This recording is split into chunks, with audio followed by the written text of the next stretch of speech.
Yes, 1 বছর পর মিরপুর 10-এ এলাম। 1 বছর। এই তো আমি তো এখন আগারগাঁতে। তো আজকে খবরে দেখলাম মিরপুর 10 স্টেশন নাকি চালু হয়েছে। এক কাজ করে যে মিরপুর 10 থেকে ঘুরে আসি, দেখে আসি মিরপুর 10 স্টেশনের কি অবস্থা। আজকে আগারগাঁতে আমি একটা কাজে আসছিলাম, তো কাজটা হয় নাই। এখন মাত্র বাজে বেলা 3টা। তো চলে যাওয়ার সময় মনে হইলো যে তাহলে মিরপুর 10 থেকে একটা ঘুরে যাই। আমার র্যাপিড কার্ডে আবার টাকা ছিল না। লাস্ট বৃহস্পতিবারে যেদিন গেছিলাম সেদিন টাকা ফুরাই গেছিল, মাত্র 5 টাকা ছিল। তো এই জন্য আগারগাঁও স্টেশনে এসে সবার প্রথমে রিচার্জ করলাম, মাত্র 200 টাকা রিচার্জ করলাম। তো এখন যাই, মিরপুর 10-এ যাই।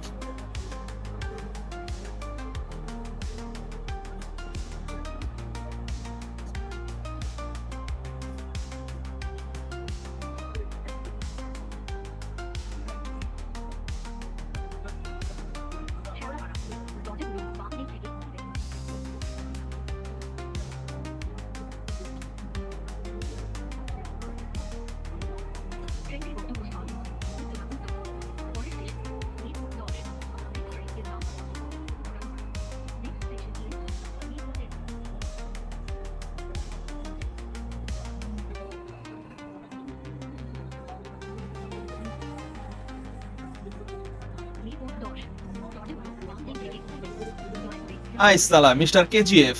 শেওড়াপাড়া স্টেশনে মনে হয় একটা মিস্টার কেজিএফ দেখলাম, পুরাই চিতা। ইয়েস, 1 বছর পর মিরপুর 10-এ এলাম। 1 বছর। এই কই দেখাই দাও আবার বিশ্বাস করি না।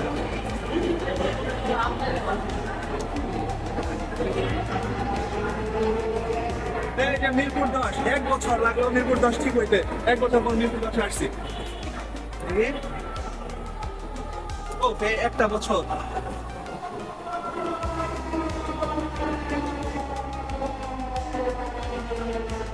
প্ল্যাটফর্ম থেকে নামার পর একটু নিচ দিয়ে ঘুরে টুরে দেখলাম ক্ষয়ক্ষতির কোনো চিহ্ন আছে কিনা। একদম তো দেখছিলাম ছবিতে বিধ্বস্ত, ধ্বংস, সবকিছু ভাঙচুর, খুব খারাপ অবস্থা। তো এই জন্য একটু ঘুরে ঘুরে দেখতেছিলাম যে দেখি কোনো ভাঙার টাঙার ছিটে ফোটা আছে কিনা, কিন্তু দেখলাম যে না, কোনো যে এখানে যে ভাঙচুর হয়েছিল, ধ্বংসযোগ্য হয়েছিল, এগুলোর কোনো চিহ্ন হয় নাই। দেখি কি অবস্থা মিরপুর 10-এ। দেখে মনে হলো না যে এটা ধ্বংসস্তূপ ছিল। এগুলো না সব ভাঙচুর করছিল। ওরে বাবা, এই লম্বা লাইন।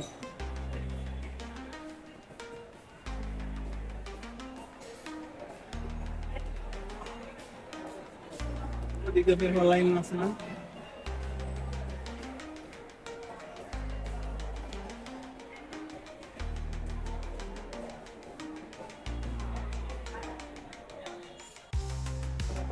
মিরপুর 10 স্টেশন দেখে মনে হইতেছে না যে এটা ভাঙচুর হয়েছিল। এখন কথা তোর এটা না, কথা হইতেছে আমি তো এখানে ফাও আসছি, এখন চলে যাবো।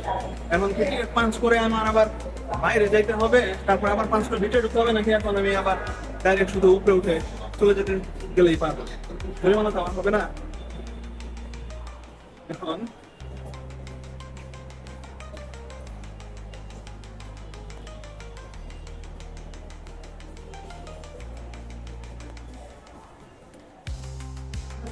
এই তো আমি পাঞ্চ করে বাইরে বের হয়ে আসছি। আমি চাইলে ভেতর থেকে আবার উঠে হয়তো চলে যেতে পারতাম, কিন্তু এটা কাজটা করা ঠিক হইতো না। এটা কি বলে, ইথিক্যালি রং হইতো, আবার জরিমানাও হইতে পারতো পরে, আমি ঠিক জানি না। এই জন্য আর রিস্ক নিলাম না। এই যে পাঞ্চ করে বিল পরিশোধ করে তারপর বের হয়েছি। এখন আবার ভাবতেছি যে তাহলে আবার উঠার আগে তাহলে একটু ঘুরে টুরে যাই। আমি চাইলে এখানে একটা চুরামকি করতে পারতাম, প্ল্যাটফর্মের এক সাইড দিয়ে নেমে আবার অন্য সাইড দিয়ে উঠে তারপর মিরপুর 10 থেকে ডাইরেক্ট আমি ফার্মগেট চলে যেতে পারতাম। এখানে পাঞ্চ করা ছাড়াই আমার হিসাব হইতো তাহলে আগারগাঁও থেকে ফার্মগেটের, কিন্তু আমি সেটা করি নাই। হালকা পাতলা ক্ষুধা লাগছে, কি খাই?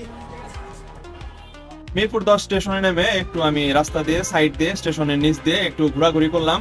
যেহেতু হালকা হালকা ক্ষুধা লাগছে, তো একটু খুঁজতেছিলাম যে কি খাওয়া যায়, কিন্তু মানসম্মত কিছু পেলাম না। পেলাম ওই যে রাস্তার পাশেই হাবিজাবি ভাজা পোড়া।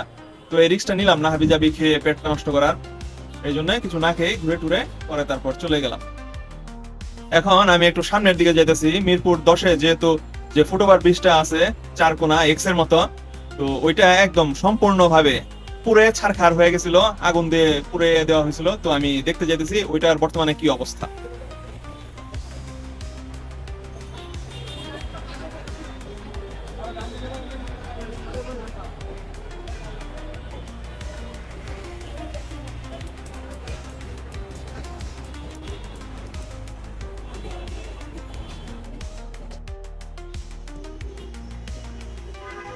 এই যে ব্রিজটা, ফুটওভার ব্রিজটা পুরাই সম্পূর্ণ পুরাই দিছিল। কি অবস্থা!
হয়েছে, অনেক খাওয়া ঘুরলাম, এখন আমার চলে যাই কাঞ্চি কাঞ্চি করে।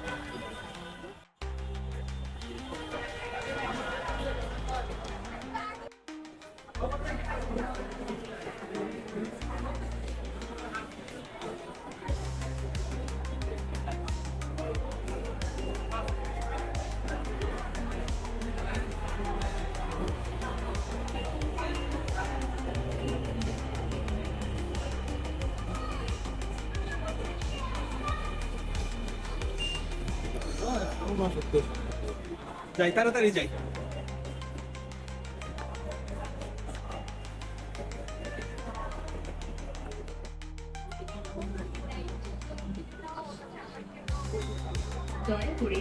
এক বছর পর মিরপুর 10 স্টেশনে উঠলাম। 1 বছর।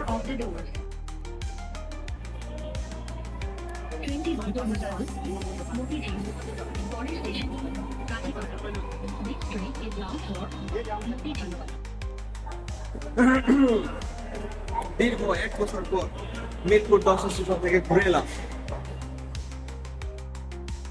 সেই 1965 সালের জুলাই মাসে মেট্রো 10 স্টেশনটা ভেঙে একদম পুরো করে দেওয়া হয়েছিল। তারপর 1 বছর লাগলো সেই স্টেশনটা রিবিল্ড করতে, একদম প্রত্যেকটা ইট খুলে নিয়ে গেছিল বিদ্রোহীরা। তারপর সেই ইটগুলো আবার ফেরত এনে আবার জোড়াতালি দিয়ে ছাপ দিয়ে তারপর মিরপুর 10 স্টেশন রিবিল্ড করা হয়েছে। তো সেটাই পরিদর্শন করে এলাম। এত সুন্দরভাবে ছাপ দিয়ে জোড়াতালি দিয়েছে যে মানে বোঝার উপায় নাই যে এটা ভাঙচুর হয়েছিল। তো আমার মিরপুর 10 ঘোরা শেষ, এখন আমি কাঞ্চি কাঞ্চুরের বাড়ি চলে যাই।